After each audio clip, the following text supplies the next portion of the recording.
Terima kasih masih bersama kami dalam NTV Prime. Saatnya sekarang kita simak NTV Prime Dialog. Saya Doni De Keizer. Pemirsa, petualangan Sintayong di babak ketiga kualifikasi Piala Dunia Zona Asia Grup C akan dimulai 6 September mendatang di Stadion King Abdullah Sports City, Jeddah, melawan Arab Saudi. Yang dilawan adalah pasukan yang ditukangi Roberto Mancini, pelatih papan atas yang pernah mengantarkan Italia menjuarai Euro 2020, serta pula membawa kejayaan pada Manchester City pada masanya. Arab Saudi harus diakui langganan Piala Dunia. Inilah tantangan bagi STY untuk meracik the winning team, paduan dari pemain naturalisasi dan kompetisi Liga Indonesia. Kami ajak Anda untuk diskusi STY versus Mancini. Kami sudah hadirkan analis sepak bola yang pertama di studio bersama kami, Yesayas Octavianus, dan juga melalui sambungan Zoom ada Roni Pengemanan. Bung Yes, apa kabar? Apa kabar Bung Doni? Baik-baik. Terima kasih bersama kami. Bung Ropan, apa kabar? Iya, Bung Ropan sudah bersama kami. Sepertinya lagi menikmati suasana sore di luar rumah. Saya ke Bung Yes dulu. Bung Yes, ya. Indonesia lawan Arab Saudi. Ya, seru. Apa yang bisa Anda sampaikan ini? Ya, pasti seru. Terutama bagi kita ini langkah pertama untuk mau menembus Piala Dunia di grup C ya. Tetapi yang dilawan ini bukan saja tuan rumah, tetapi salah satu raksasa Asia yang bukan kaleng-kaleng ya? Iya, Arab Saudi yang sudah 7 kali ikut Piala Dunia. Ya. Sehingga apapun yang kita harapkan nanti, ya mungkin ada mujizat di sana, kita berharap tentu. Tetapi Arab Saudi juga kita tahu sekarang ini dilatih oleh salah satu pelatih yang memang semasa bermain maupun sebagai pelatih sangat terkenal, Roberto Mancini. Bawa Italia juara Euro 2021, harusnya 2020, tapi karena Covid diundur setahun. Juara. Dan juga pernah menukangi Manchester City, juga sebagai pemain bermain di klub-klub besar, Sampdoria, Lazio, dan juga ada Leicester City di Inggris. Jadi dengan adanya Mancini di balik Arab Saudi, tentu tim ini akan semakin kuat lagi. Tetapi kita juga tidak perlu underestimate. Karena tim kita juga saat ini dalam progres yang cukup baik. Dalam langkah-langkah yang sangat positif, terutama tidak saja sosok pelatih Sintayong, tetapi juga ada pemain-pemain keturunan, sekitar 11-14 pemain, ya.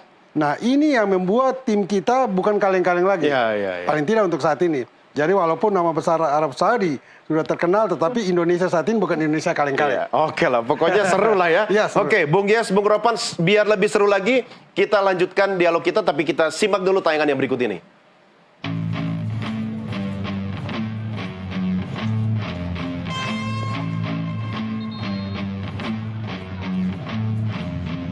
Di tangan mereka, kehormatan Indonesia dipertaruhkan.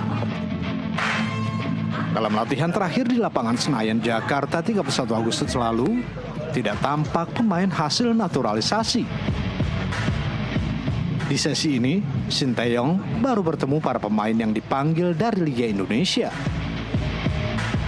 Sementara Nathan Choaon dan sekian pemain naturalisasi lainnya bakal bergabung di Arab Saudi. Tim Padang Pasir memang akan menjadi lawan pertama Indonesia di putaran ketiga kualifikasi Piala Dunia 2026. 지금 모여 있는 선수들 컨디션은 다 좋은 상태.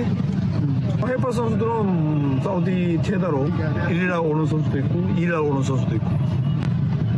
잘 준비해야 되지. 3차 예선 올라온 것도 우리가 처음이니까 선수들도 그런 생각을 갖고 훨씬 더 우리보다 좋은 팀들 선수하고 경기를 해야 되니까 우리가 모든 것에 있어서 더 집중하고 더 준비하고 더 잘해야 돼. 만신 감독은 세계적 명장이고 워낙 좋은 감독이다 보니까 또 그 감독 아래서 또 사우디라는 팀은 또 좋게 또 워낙 돈을 또 많이 투자하고 좋은 팀으로서 성장하고 하기 때문에 우리가 쉽게 생각할 수 있는 부분 하나도 없고 우리 또한 잘 준비해야 되고 그렇지만 공은 둥글기 때문에 사우디라는 팀은 우리가 마지막 어웨이 가서 하지만 최대한 잘 준비하고 최선을 다할 수 있는 경기를 하겠다. 뭐 있는 선수하고 잘 만들어야지. 지금 사실은 평양팀 때는 조르디 아마시 부상이고 졌을 때는 첫 경기 못 뛰니까 아무래도 뭐 수비 쪽에서는 손실이 있지만 그래도 나머지 선수하고 잘 만들려고 노력하겠다. Melawan Arab di kandang mereka bukan perkara gampang. Sanggup membawa pulang 1 poin saja sudah seperti menang buat Rizky Ridho dan kawan-kawan. Tapi seperti diingatkan STY, bola itu bundar. Siapa tahu? Dari Jakarta, jurnalis NTV Ramarhanu melaporkan.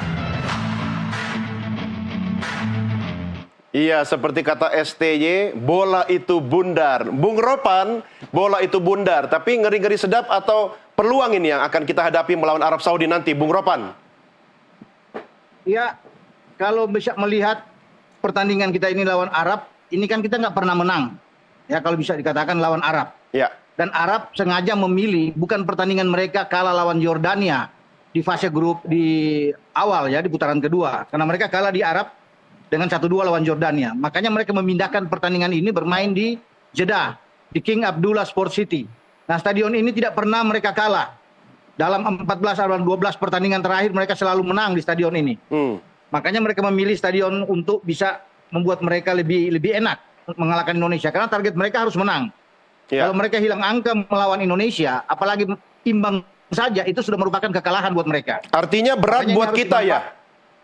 Ya, ini harus dimanfaatkan dengan baik oleh Arab Saudi di saat mereka menjamu Indonesia. Karena mereka bukan menjamu Bahrain atau bisa menjamu Jepang, Australia yang lebih kuat tentunya. Makanya mereka tidak boleh kehilangan angka di sini.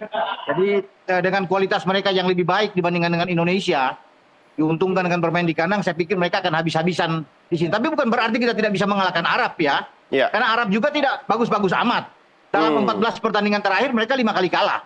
Ya, termasuk kalah lawan Jordania dan ditahan imbang sama Thailand di Piala Asia 0-0. Jadi kalau Thailand bisa menahan Arab Saudi dengan 0-0 di Piala Asia di Qatar Desember yang lalu, mengapa tidak dengan kita? Apalagi kita sudah punya pemain-pemain seperti Jai Itses, sudah ada Calvin Verdong, Tom Hai, Ragnar Oratmangun. Jadi cukup buat kita untuk bisa melakukan yang terbaik.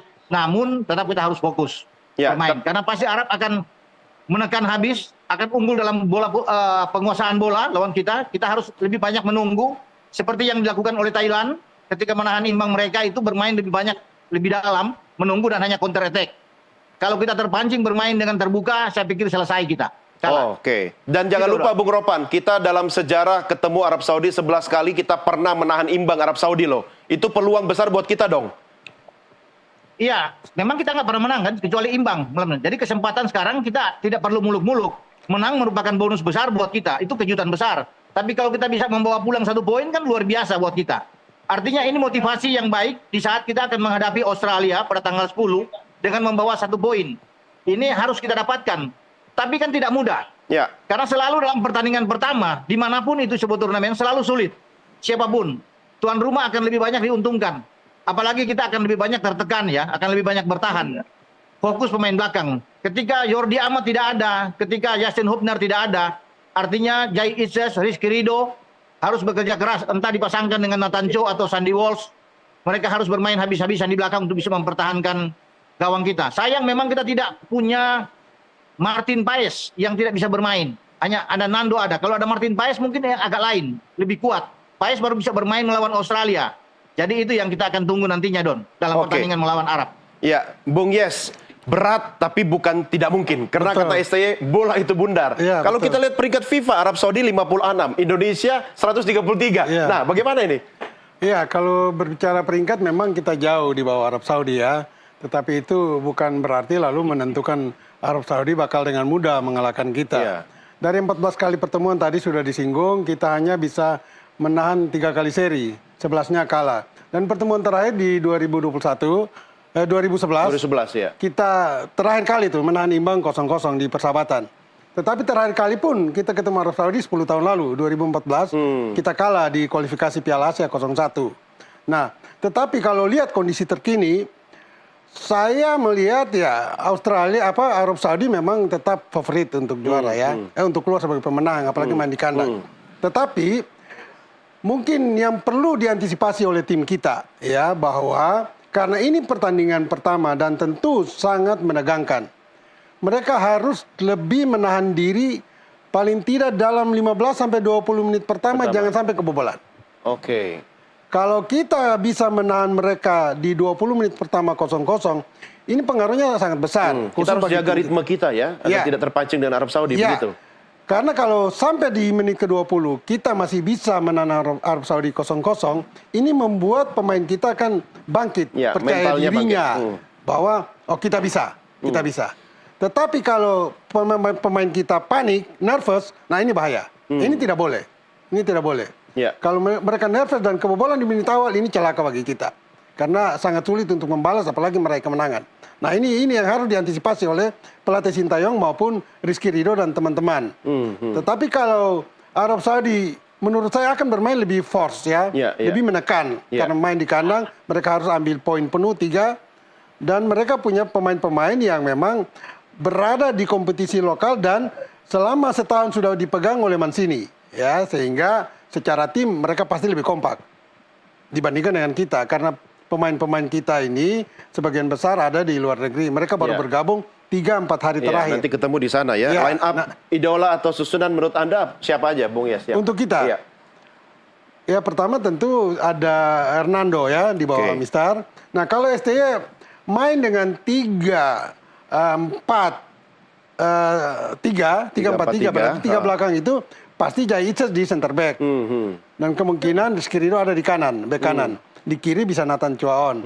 Tetapi kalau dia bermain dengan format 4 belakang, Rizky Ridho dan Jaitzes ada di center back.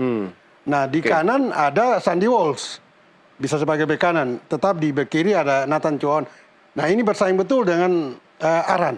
Ya. Karena kedua pemain ini memang memiliki kualitas yang sangat baik, tetapi secara mental dan percaya diri mungkin Nathan lebih baik. Sehingga kalau formasi 4, berarti Rizky dan Jaitzes ada di center back. Tetapi formasi 3, Jaitzes ada di center back, Rizky Ridho ada di kanan. Nah, di gelandang ini yang memang agak rame, ada banyak pemain di sana. Marcelino mungkin menjadi pilihan pertama. Tom Haye. Juga ada Sein Patinama. Ya, ada juga Ivar Jenner. Nah, bisa juga Asnawi Mangko Alam kalau mau di prioritas, dia bisa main didorong ke tengah. Ataupun Calvin Verdong yang memang disiapkan sebagai penyerang bisa ditarik sebagai gelandang. Tapi bukannya kita minus Ivar Jenner ya? Ivar Jenner ada Justin Hubner yang tidak main. Justin ya, oke. Justin Hubner yang tidak main. Nah, di depan ada Calvin Verdong, Ragnar Oratmangun, dan juga Rafael Strijk. Tetapi Calvin Verdong ini bisa ditarik untuk memperkuat lini tengah. Nah, dengan formasi ini, menurut saya formasi terbaik adalah 3-5-2. Ya. Nah, 3-5-2 ini berarti di depan itu Ragnar sama Strijk. Verdong bisa ditarik ke gelandang. Karena apa? Karena kita bermain away sebagai tamu, ini harus pertahanan lebih diperkuat. Bukan lalu bermain bertahan, tetapi pertahanan yang diperkuat. Sehingga untuk meminimalisir kemungkinan kebobolan lebih banyak. Atau kekalahan. Jadi menurut saya perkuat dulu pertahanan. Dan kita jangan terbawa arus Arab Saudi ya. Paling tidak betul. 20 menit pertama ya kata Bung Yes ya. Kita bisa mengimbangi mereka. Oke, Bung Ropan. Nah, ini bagaimana mempertahankan stabilitas emosi pemain agar tidak terbawa arus Arab Saudi, khususnya di babak pertama. Karena soal mentalitas. Dan kalau kita tinjau dari formasi yang akan digunakan STY, menurut Anda seperti apa nanti? Ya, STY tidak akan mengubah cara dia bermain ya dalam pertandingan ini, tetap dengan 3-4-3. Artinya yang jadi masalah sekarang sini kan siapa pasangan bagi Ridho dan Jaitzes. Apakah dia menarik ke dalam Sandy Walsh untuk bermain lebih ke tengah ya, atau Nathan Cho dari DM bermain di belakang. Tapi menurut saya kalau dengan 3 lebih bagus adalah Jaitzes, Ridho, dan Sandy Walsh. Itu 3 yang bisa bermain di belakang. Di bek kiri adalah Calvin Verdong. Kemudian di kanan ada Asnawi. Ya, itu akan bermain lebih ke depan mereka dengan formasi 4 gelandang. Nah, Nathan Cho akan bermain sebagai DM, sebagai gelandang bertahan. Diimbangi juga dengan Tom Haye yang mengatur ritme permainan. Nah, 3 di depan, Ragnar Oratmangun di kiri, Marcelino di kanan, dan Rafael Struijk yang bermain di lebih ke depan. Ya, jadi itu formasi yang saya pikir hampir 100% ini akan ditampilkan oleh STY dalam pertandingan melawan Arab Saudi. Kecuali ada perubahan, Nathan Cho ditarik ke belakang, berarti Ivar Jenner yang akan menggantikan posisi dari Nathan Cho di bermain di gelandang dengan Tom Haye. Nah, tinggal di kanan berarti bukan Sandy Walsh yang akan bermain di kanan berarti Asnawi Mangku Alam karena dia sebagai kapten kesebelasan. Kecuali juga STY berani membangku cadangan seorang Asnawi Mangku Alam dan menempatkan Sandy Walsh di kanan. Itu bisa terjadi sehingga kapten kesebelasan diberikan ke Jai Ises. Itu saya pikir untuk bisa menghadapi Arab Saudi ya bermain. Kita tidak akan mungkin bermain dengan ofensif. Serangan balik adalah hal yang paling bagus buat kita. Ya. Lebih banyak menunggu. Lebih banyak menunggu dan counter attack. Ya, artinya Bung Ropan, untuk menghadapi Arab Saudi, strategi formasi STY 3-4-3 itu menurut Anda mampu untuk menjaga stabilitas emosi pemain paling tidak melewati babak pertama dulu, begitu? Iya, saya pikir itu formasi yang tepat dan STY sudah nyaman dengan formasi seperti itu. Ketika kita ditekan, pastikan di bek kanan dan bek kiri itu akan turun membantu untuk menjadi 5 pemain. Calvin Verdong akan ke belakang atau Asnawi siapapun atau Sandi akan ke belakang sehingga ada 5 pemain. Kemudian ada 1 midfielder bertahan apakah Jenner atau Nathan Cho yang akan ditampilkan. Yang pasti kita bermain tenang aja. Nikmati permainan, tidak boleh tegang bermain melawan Arab Saudi. Yang lebih tertekan justru Arab Saudi. Karena Arab Saudi itu mereka harus menang di depan publik. Iya. Kita sebagai underdog lebih enak. Dia di kandang ya. Lebih enak bermain, lebih tenang sebenarnya. Iya. Nggak usah terlalu panik melawan Arab Saudi. Iya, gitu. iya. Iya, tapi Bung Yes, jangan lupa loh, di Arab Saudi juga banyak orang Indonesia loh. Ya, walaupun beda situasinya. Kita berharap mereka akan nonton berikan support bagi tim kita. Iya, nah kalau bicara dari Arab Saudi sendiri, mereka kan bukan tim kaleng-kaleng ya, tapi dia juga punya kelemahan. Kelemahan apa menurut Anda yang bisa kita manfaatkan tim Garuda kita? Saya kira paling utama di sisi teknisnya itu kita jangan mengikuti irama Arab Saudi. Dan ketika kita dalam posisi menyerang, manfaatkan kelemahan mereka itu, yaitu main bola bawah. Bola bawah, jangan melakukan umpan lambung bola atas. Karena kita pasti kalah dalam duel bola-bola atas. Mainkan bola-bola passing, bola bawah semua. Tetapi itu pun harus presisi dan akurat betul. Dan saya yakin pemain-pemain kita bisa, karena sebagian besar mereka adalah pemain-pemain keturunan yang sudah matang di Liga Eropa. Nah, menurut saya STY punya keuntungan bagi tim ini ya, karena sebagian besar pemain keturunan itu. Dan mayoritas mereka datang dari Belanda, sehingga dalam komunikasi antar pemain di lapangan, ini bisa terjaga dan terbangun dengan baik. Dan ini harus mereka lakukan itu, antar pemain keturunan ini. Ya. Nah, kalau kita lihat pola permainan Belanda itu adalah total football, di mana seluruh pemain bisa saling mengisi di posisi manapun. Nah ini makanya tadi bicara pola 4 atau 3 belakang, 4 atau 5 tengah, 3 atau 2 depan, ini sangat variabel, ya, tergantung bagaimana kondisi di lapangan. Nah, mengapa saya katakan STY sangat beruntung? Karena pemain-pemain ini ketika pakai pola apapun, mereka harus optimalkan permainan total football itu. Artinya Calvin Verdong misalnya, aslinya depan, tapi dia harus bisa turun ke tengah bahkan sampai ke belakang. Begitupun Tom Haye. Tapi dia tetap dengan jaga tetapi, stamina, harus stabil staminanya. Ya otomatis.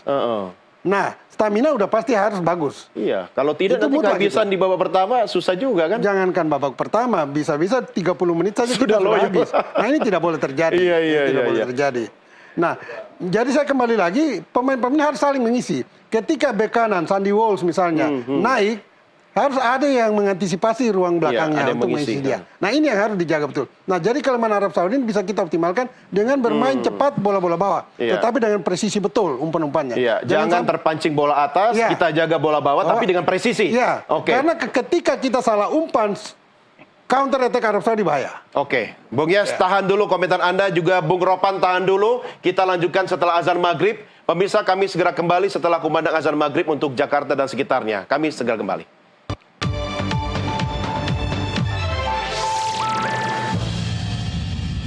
Terima kasih masih bersama kami pemirsa, dan kami ucapkan selamat menunaikan ibadah sholat maghrib bagi Anda yang berada di Jakarta dan sekitarnya. Sebelum lanjut kita lihat grafis berikut ini pemirsa. Ya, ini adalah kekuatan Arab Saudi ditukangi oleh pelatih Roberto Mancini, berada pada peringkat FIFA di urutan 56, mendapat julukan The Green Falcon. Pemainnya didominasi oleh Liga Domestik Saudi Abdul Hamid, AS Roma, kemudian Salem Al-Dawasari, dan ini adalah mesin pencetak golnya Arab Saudi. Kemudian masuk 16 besar dalam Piala Dunia 1994, 1998, 2002, 2006, 2018, kemudian 2022 babak grup. Itu Arab Saudi. Kita lihat tim kebanggaan kita, tim Garuda kita, diawaki oleh Sintayong, berada pada peringkat ke-133 FIFA dengan julukan tim Garuda. Berisi pemain naturalisasi dan juga domestik yang nanti baru ketemu langsung di Arab Saudi 3 hari ya Bung Yes ya, sebelum bertanding ya. Iya, kan kita juga sudah mulai ikut Piala Dunia sejak tahun 1938, bahkan sebelum Republik ini berdiri masih membawa nama Hindia Belanda.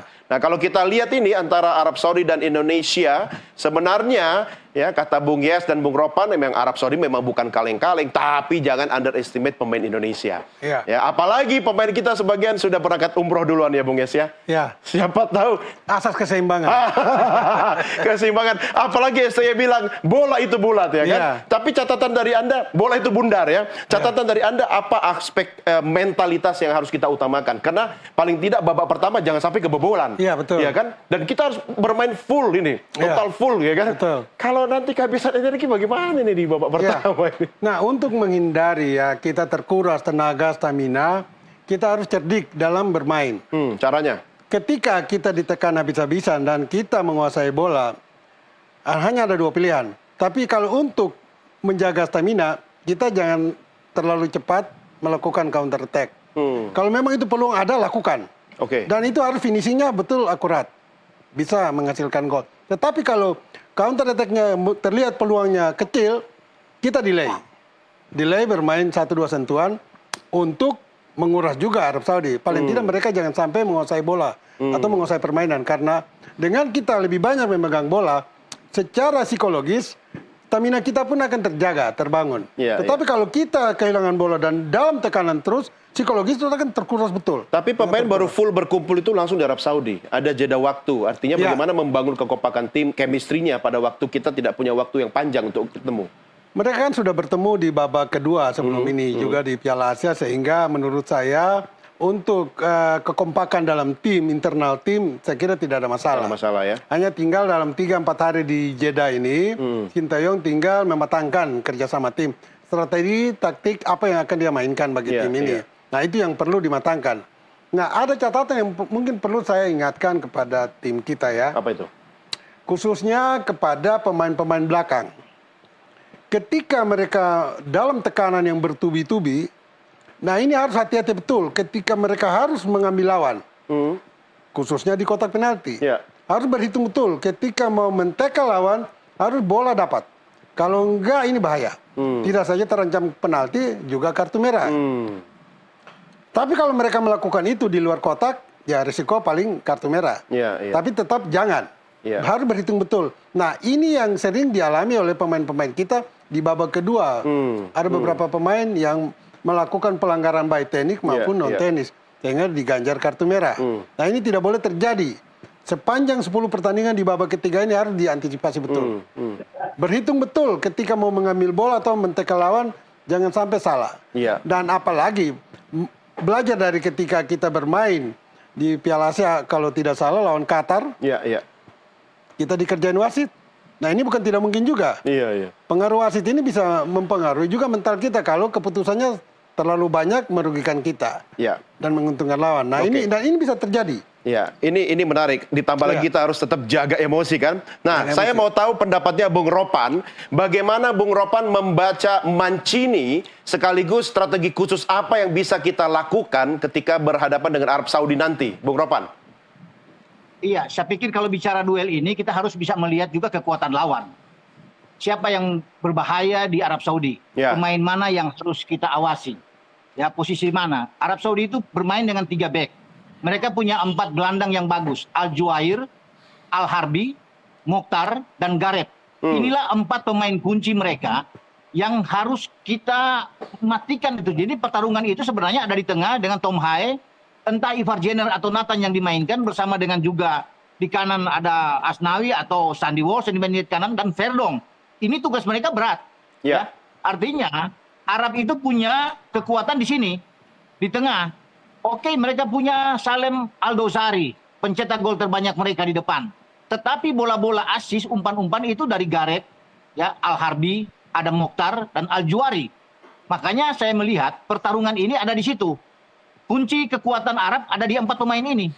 Bukan karena Salem menjadi pencetak gol terbanyak, atau mereka punya pemain depan juga yang sangat cepat, yang sangat kuat, ya, di lini serang mereka, yaitu Firas Al-Buraikan. Jadi tengah ini yang harus kita manfaatkan untuk menikmati pertarungan itu di situ. Ya, Nathan Cho, kemudian Tom Haye harus habis-habisan di sini. Karena kalau kita gagal mengatasi 4 pemain yang saya sebut tadi, selesai kita. Ya, artinya ini Nathan berbahaya. dan Tom Haye menurut Anda fokus ke 4 pemain Arab Saudi itu tadi? Betul. Karena mereka kuncinya di situ. Mereka masih punya satu pemain Aldo Sari juga yang di belakang. Ya, kalau di depan kan ada Salem Aldo Sari. Ya. Nah, ini yang menjadi kekuatan bagi, dan Mancini akan memanfaatkan itu. Karena sejauh ini mereka punya kekuatan dari situ. Tapi pasti ada titik kelemahannya, Bung Ropan. Ada Kalau titik Anda lemah baca bagi Arab kelemahan Saudi. 4 pemain itu apa saja kira-kira yang bisa kita Arab Saudi pakai? punya kelemahan. Ya, Don, Arab Saudi punya kelemahan. Ya. Itu di belakang, mereka di sisi sayap mereka, di 2 back sayap, itu agak lambat. Hamed dan Al-Ghanam namanya, 2 pemain itu. Nah, sekarang tinggal Ragnar Oratmangun atau Marcelino yang harus cepat untuk memanfaatkan ini. Mereka dengan usia-usia yang mungkin sudah agak berumur ya. Jadi kita harus bermain dengan sangat cepat. Nah, kita punya Marcelino masih muda, punya Ragnar juga yang oke. Di depan kita masih ada Rafael Struijk. Jadi harus bisa memanfaatkan dari sisi ini. Bermain Kalau kita cepat bermain di dari tengah- titik bermain cepat di titik kelemahannya Arab Saudi tadi, oke, tetapi Iya, tetap menjaga emosi kita kan? Iya, bermain dari flank itu harus cepat. Ya. Ya. Kalau kita bermain masuk dari tengah agak sulit. Mereka sangat kuat yang saya bilang tadi. Oh ya. Agak berat, kan agak jomplang ya. Kualitas kita, pemain-pemain tengah dengan mereka tuh sangat baik, sangat kuat Arab Saudi. Itu yang membuat saya ini kita akan melihat sejauh mana gelandang-gelandang kita untuk bisa menahan Al-Juair, Gareth, Al-Harbi, Mokhtar. Ini kan bagus mereka di sini. Itu kuncinya, Don.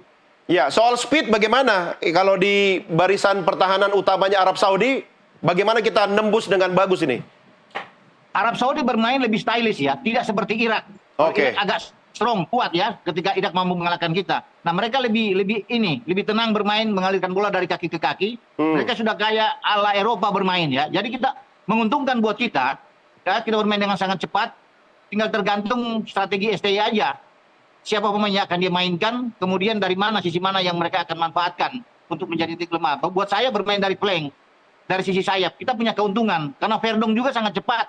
Ya. Ketika kita mengendalikan permainan, ya, transisi permainan kita itu dari sayap, oke. Sandy Walsh juga sangat cepat kalau bermain lebih dulu, atau Asnawi. Jadi di sini keuntungan kita untuk bisa membombardir mereka dari sisi sayap. Itu aja, Don. Oke, Bung Yes, kita pernah menghadapi Irak. Sama-sama Arab lah ya. Betul. Ya, postur juga gak jauh beda, ya kan? Artinya kita bisa belajar dari pengalaman dengan Irak. Apa yang bisa kita manfaatkan melawan Arab Saudi? Ya, seperti dikatakan Ropan tadi, memang Irak lebih powerful. Dia lebih mengandalkan fisik dibandingkan Arab Saudi. Tetapi secara tim, kedua tim ini hampir sama permainannya. Mereka sangat menguasai umpan-umpan pendek, ya, baik menyusur tanah maupun umpan lambung. Dan mereka melakukan itu sangat terkoordinir. Ya, antar pemain itu sangat matang. Ketika mereka melepaskan umpan, itu selalu tepat dan kontrol pun bagus. Nah, ini yang harus diantisipasi oleh pemain-pemain kita dalam mengantisipasi, mengintercept, memotong semua umpan-umpan pendek mereka itu harus betul-betul dalam perhitungan. Dan dalam bertahan pun kita jangan sampai bertahan terlalu dalam sampai ke 16 meter dari gawang. Harus minimal setengah lapangan kita atau 3/4 lapangan kita ke depan. Itu pertahanan yang terbaik. Karena kalaupun lolos masih ada space untuk kita bisa memotong mereka. Tetapi kalau bertahan terlalu dalam di 14 meter di garis kotak penalti, ketika lolos langsung berhadapan dengan kiper. Iya. Nah, ini yang harus dihitungkan betul.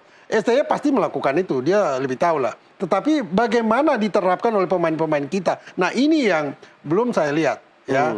Belum saya lihat. Dan juga ada catatan-catatan lain bagi tim kita. Ketika Justin Hubner ini tidak main, siapa yang sekarang mengisi posisi dan tugas dia? Ya mungkin lebih tepat tugasnya. Karena dia ini di tim kita sebagai worker, pekerja. Orang yang pertama menghadang serangan lawan, dan orang yang pertama juga melepaskan umpan ke lini tengah atau ke depan. Nah, tipikal pemain Justin Hubner ini saya belum lihat di pemain-pemain lain dari kita. Nah, tiadanya dia ini siapa yang akan mengambil alih tugasnya? Dan juga bagi penyerang, katakan Marcelino, Rafael Struijk, dan juga Ragnar, atau siapapun dia di lini tengah, ketika mereka mendapat peluang, ini harus mereka melakukan syuting yang betul-betul akurat. Jangan sampai menyia-nyiakan satu peluang yang terbaik pun, ini nggak boleh. Dan ini mereka lakukan di babak kedua. Iya. Di putaran kedua. Komunikasi sebelumnya. antar tim harus terbangun dengan baik ini dari awal. Dan peluang itu harus dioptimalkan betul. Saya melihat Marcelino di babak kedua dulu, ya, di putaran kedua, berapa peluang yang dia dapat. Tetapi syutingnya melambung atau melebar. Rafael Struijk juga terlalu lemah syutingnya. Nah, ini tidak boleh. Sekarang mereka harus mengoreksi diri, memperbaiki kesalahan-kesalahan itu di putaran ketiga ini. Sehingga kita lebih produktif untuk mencetak gol. Mengapa kita sangat minus gol di putaran kedua? Karena ya ini penyerang-penyerang kita ini tidak mengoptimalkan kemampuan individunya. Sebagai penyerang itu tugasnya apa? Mencetak gol. Itu tugas. Pemain belakang tugasnya apa? Menghadang lawan. Pemain tengah tugasnya apa? Ya menyalurkan bola dan mempertahankan pertahanan ketika ditekan. Itu tugas. Jadi kalau seorang penyerang tidak bisa mencetak gol dengan peluang yang dia dapat, ini konyol. Apalagi diulangi beberapa kali. Ini tidak boleh. Tom Haye gimana Tom Haye? Tom Haye ini bagus ini. Tetapi, nah ini juga sama dengan Justin Hubner. Tom Haye ini, dia secara individu punya visi bermain bola yang jauh lebih baik dari pemain lain. Tetapi kalau dia harus bekerja turun, menyerang, ini bisa habis. Dia bagi bola oke. Ambil bola oke enggak? Tidak seoke dia lepas bola. Dia punya syuting juga yang bagus. Tetapi dia bisa terkuras tenaganya habis kalau dia memainkan itu selama 90 menit dalam tempo yang tinggi. Harus ada pemain lain yang bisa mengambil alih tugas dia dalam momentum-momentum yang tertentu gitu loh. Ya, katakan Ivar Jenner misalnya bisa mengambil alih posisi Haye ketika harus melepaskan umpan-umpan yang terukur. Siapa yang bisa menangkap peluang itu? Ya, bisa selain Tom Haye ada Ivar Jenner. Ya, ada juga mungkin Calvin yang bisa tarik ke bawah, atau juga Sandy Walsh, atau juga Rizky Ridho. Rizky Ridho ini punya umpan-umpan yang bagus. Nah, kita lihat di babak kedua dulu ada si Jordi Amat pernah kartu merah.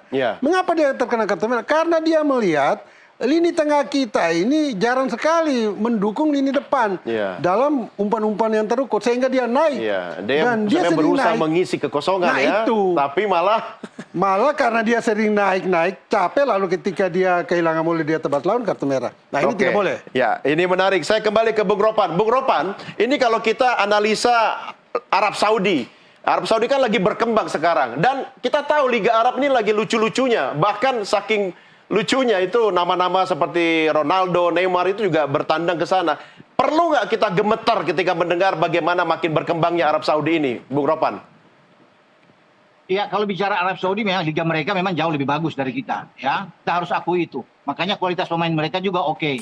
Ya. Tapi sekali lagi kan kita bukan berarti kita tidak bisa mengalahkan mereka. Peluang itu ada. Ya.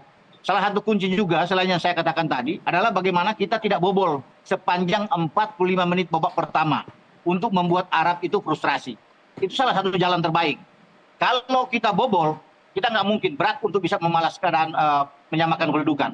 Atau paling tidak buat kita mencuri gol lebih awal. Itu salah satu kunci. Ya, untuk membuat Arab juga goyah secara mental. Jangan sampai mereka bikin gol duluan. Makanya kita harus bisa menyelesaikan 45 menit pertama itu dengan tidak kebobolan. Ini akan enak buat kita. Itu yang dilakukan Thailand terhadap mereka. Sehingga mereka agak goyah. Jadi kalau bicara dengan kekuatan Arab ya semua tahu. Apalagi mereka punya pelatih yang hebat seperti Roberto Mancini. Yang bisa melihat kekuatan. Makanya Mancini waktu Piala Asia U23 di Qatar kemarin. Dia datang secara khusus untuk melihat kekuatan pemain Indonesia. Terutama pemain muda-muda kita. Dia melihat Marcelino Ferdinand, Ivar Jenner, Nathan Cho, Justin Hubner. Dan dia catat itu semua. Sebagai satu kekuatan. Termasuk Rizky Ridho. Ada Witan di sana. Karena dia tahu bahwa pemain-pemain muda inilah yang akan menjadi cikal bakal kekuatan tim senior kita yang akan dihadapi oleh tim asuhannya. Sehingga dia datang khusus untuk melihat itu. Mereka rekam semua pemain-pemain kita. Ya, semua pertandingan kita lawan Vietnam, lawan Irak, lawan Filipina, semua mereka rekam. Dan itu dipelajari dengan seksama oleh tim kepelatihan dan semua pemain. Iya, Mancini memang hebat, Bung Ropan. Tapi STY juga nggak kalah hebat. 2018 masuk Piala Dunia. Mancini kan belum pernah. Ya, betul. Tetapi dia pulang juga kan dilempari telur. Iya. Iya kan? Dia boleh hebat hanya kalahkan Jerman, tetapi dianggap oleh Korea Selatan gagal total. Gagal, ya. Dan dia dihajar sama telur busuk Iya. di sana. Dan itu tidak akan dilupakan oleh STY sepanjang hayat itu di kandung badan. Betul. Mudah-mudahan peristiwa telur itu bisa membuat dia berjanji untuk membawa tim Garuda menang ya. Ya, makanya sekarang kan dia lebih betah di Indonesia, melatih Indonesia, dan dia ingin membuktikan bahwa dia itu masih bisa untuk membawa sebuah tim Iya. dari nol menjadi lebih baik, lebih terbang tinggi. Iya. Nah, sekarang saatnya bagi STY untuk membuktikan bahwa dia bisa dan bertarung habis-habisan untuk tidak kalah. Kalau Iya. kita kalah melawan Arab dan kita kalah melawan Australia nantinya tanggal 10, ya selesai. Iya. Tapi ada satu lagi faktor, Bung Ropan, kenapa STY suka di sini? Karena harga telur lebih mahal. Oke, kita rehat sejenak, Bung Ropan dan Bung Yes ya. Kita lanjutkan di segmen berikutnya, pemirsa. Kami segera kembali sesaat lagi. Nah itu Pak.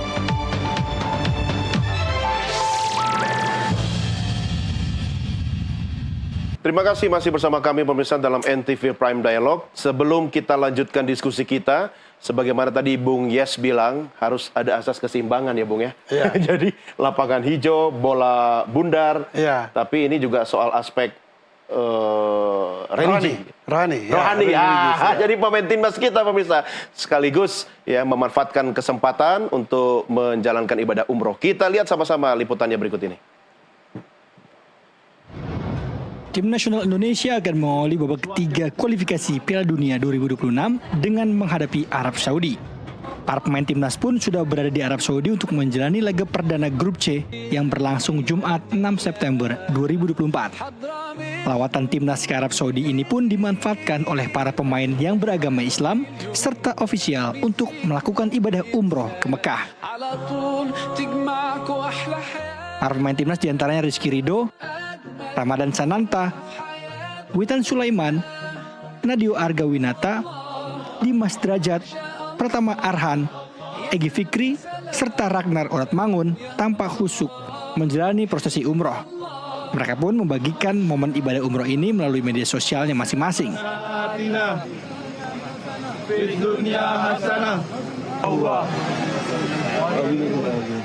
Usai menjalani umroh di Mekah, para pemain timnas langsung kembali ke Jeddah untuk menuju tempat pemusatan latihan.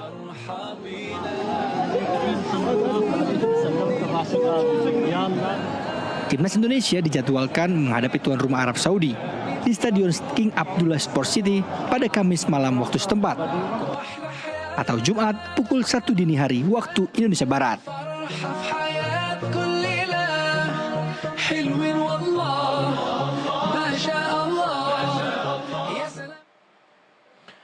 Ya, tapi jangan khawatir ya. Kita semua, seluruh Indonesia juga mendoakan timnas kita ya biar mendapatkan semangat, kekuatan untuk melawan Arab Saudi. Saya ke Bung Ropan dulu. Bung Ropan, ini kan harus ada strategi khusus menghadapi Arab Saudi. Apakah untuk menjaga minimal 45 menit pertama, kita harus mengubah formasi yang sudah sering dilakukan STY dari 3-4-3 ke 3-5-2 kah atau 4-3-3? Menurut Anda? Saya pikir enggak ya. STY tidak akan bermain-main dengan pola yang sudah dia inginkan ya dari awal.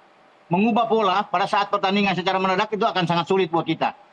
Sudah terbiasa pemain-pemain kita bermain dengan 3-4-3. Dia tidak akan mungkin ke 3-5-2 atau 4-4-2 atau 4-3-3 atau 4-2-3-1.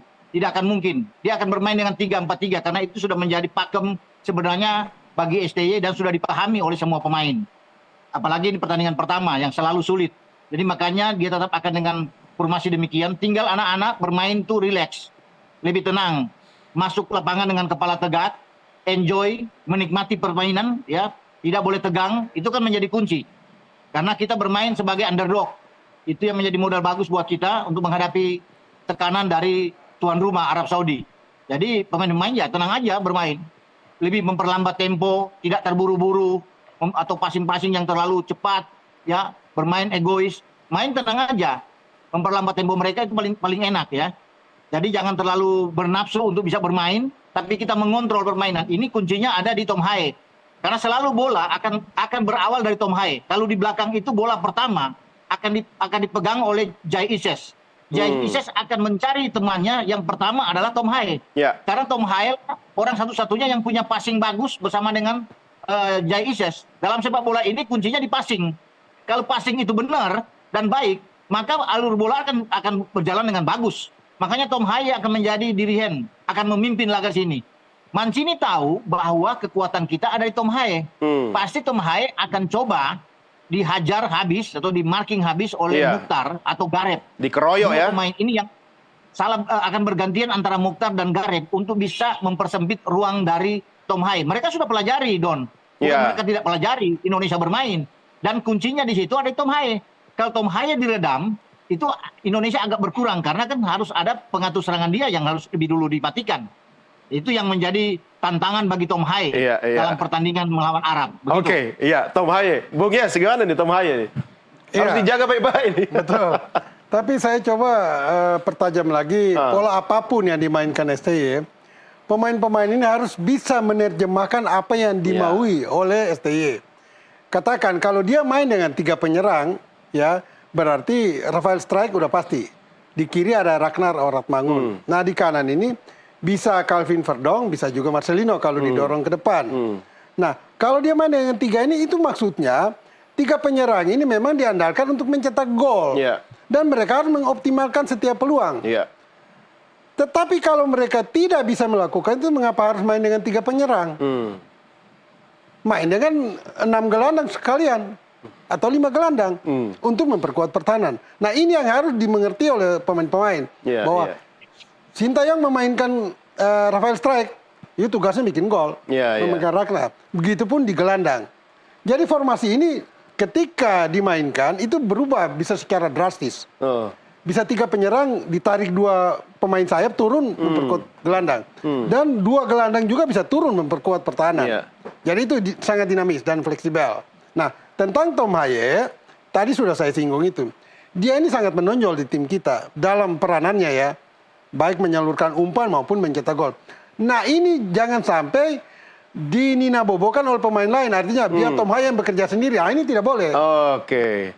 Tidak boleh karena kalau itu yang dilakukan dia hanya bisa bermain mungkin dalam 60 menit. Setelah itu udah selesai. Jangan lupa kita tim. Kita grup, tim. Jadi harus bermain tetap secara tim.